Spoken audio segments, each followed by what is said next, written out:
Juste parce qu'Amy n'avait pas la même religion, elle a refusé l'invitation du maire aux activités de l'église.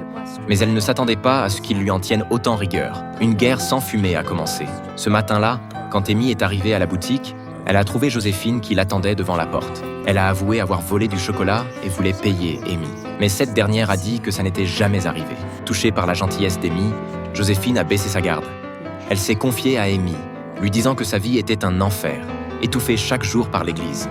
Si elle n'allait pas prier à l'église chaque semaine et n'obéissait pas à son mari, elle serait pointée du doigt. Personne ne deviendrait ton amie. Son mari la battait, mais elle était impuissante face à lui. Amy l'a réconfortée en disant que tout irait mieux. Un soir, alors qu'Amy dormait, des coups précipités ont soudain retenti à sa porte. C'était Joséphine. Son mari, ivre, avait encore levé la main sur elle. Cette fois, Joséphine avait décidé de fuir cet enfer. Elle voulait, comme Amy, donner plus de sens à sa vie. Elle a commencé à apprendre à faire du chocolat avec Amy. Pour la première fois, Joséphine réalisait qu'on pouvait vivre autrement. Mais le mari de Joséphine n'allait pas lâcher l'affaire. Il est allé se plaindre au maire. Ce dernier, obtus, considérait que le comportement de Joséphine manquait de respect envers le mariage. Il est donc venu à la boutique exiger que Joséphine rentre chez elle. Amy a soulevé ses cheveux, révélant des blessures choquantes qui ont rendu le maire sans voix. Mais le maire ne comptait pas en rester là, car il ne s'agissait pas seulement de régler un conflit familial. Il voulait surtout vaincre Amy. Et le conflit entre Joséphine et son mari lui offrait une occasion en or.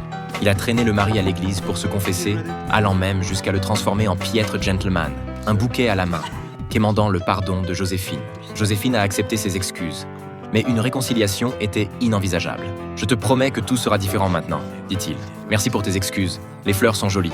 Aux yeux de Dieu, nous sommes toujours mari et femme.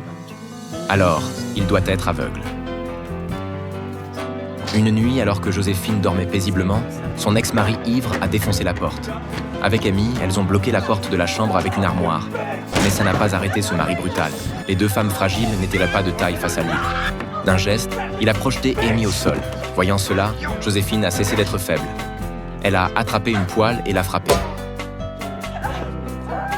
Qui a dit que je ne savais pas me servir d'une poêle ? Les deux femmes ont échangé un sourire.